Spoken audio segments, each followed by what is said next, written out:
So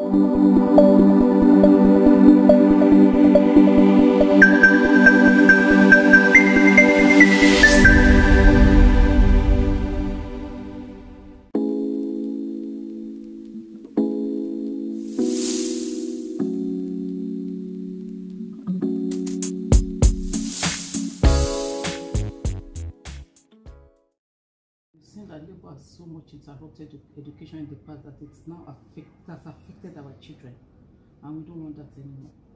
We also go a little bit to look at the dichotomy between HND and degree, and you are a product of both the polytechnic and the university, and also go into your background and use your background to educate today's parents on what it should be with their children. So, are we good to go, sir?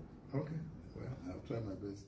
What are your expectations of the education industry come the new government? What do you want to see? Let's start from the primary education, then we'll move up to secondary, then to tertiary.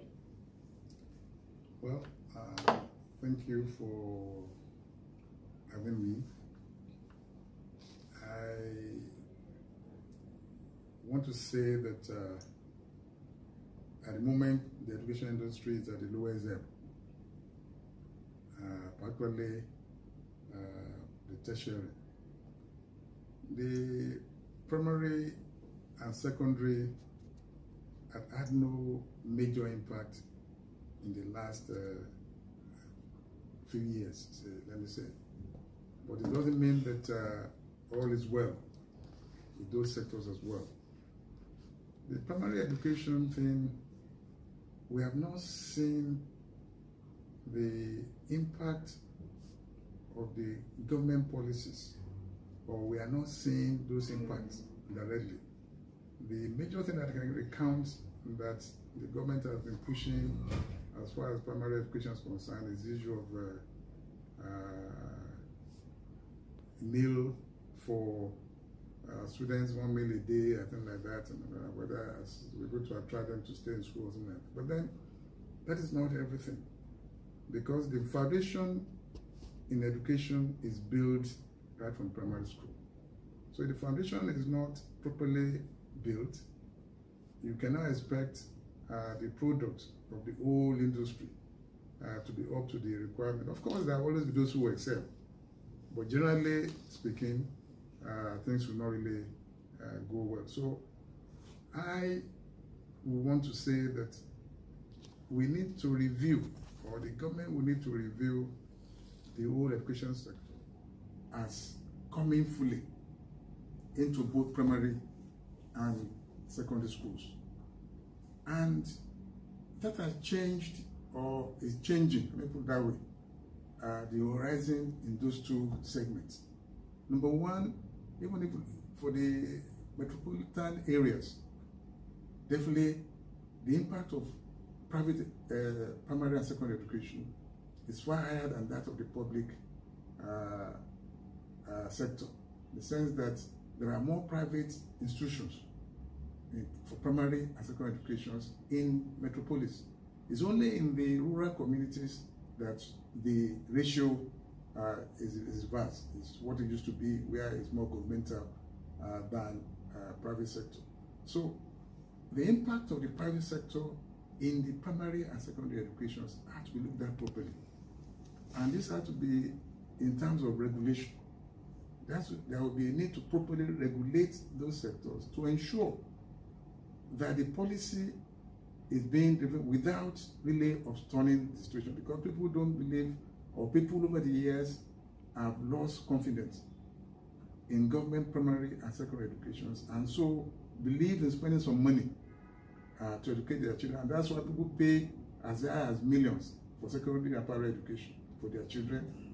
And when they get to tertiary, it's a different ball game again. We'll get to that. But that is my own view of the situation. There has to be a proper review of the policies. The compulsory 9-year compulsory in the 6-3 system, in the 6-3-3-4 system, needs to be looked at as how it's being implemented, and has to be ensured to be really important. That's what should be free.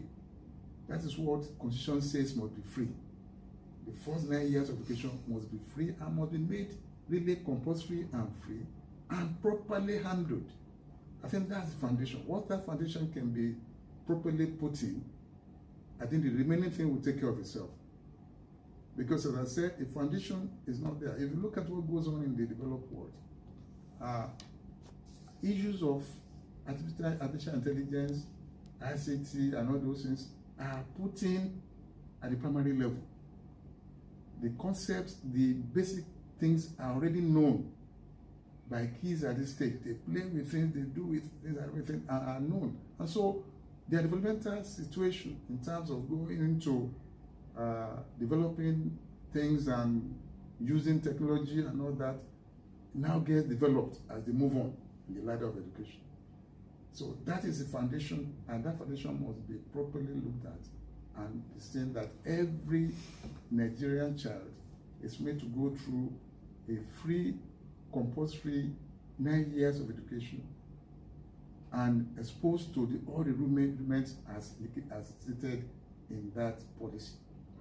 If you look at it, I examined the thing some time ago with some people, and we looked at what the junior secondary education, for example, says. There's supposed to be exposure into all the vocations and all of that things. How many schools have facilities for vocational studies? And if they have, they only restrict the children to the ones they have and not open them to choices that the Secretary for Education policy indicates, because they're expensive. So practically that really even is more prominent, because if you look at the method that I said, the private sector has taken over. But only the very high top-rated ones can afford to even have those vocational and secondary education. The most of the private secondary schools cannot afford to put all those things in place, and that affects the exposure of the children at those stages to those level of things. If you go back and look at and study the policy, you see that it provides for all that. A dilemma at those levels.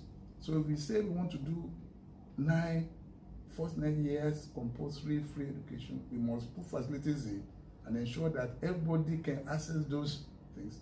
And the private secondary schools should be, the private junior secondary schools and private primary schools should be assisted to be able to now offer those things free in a way, or maybe complemented or whatever, in a way that can benefit the masses as required by the Constitution. That is for primary and junior secondary.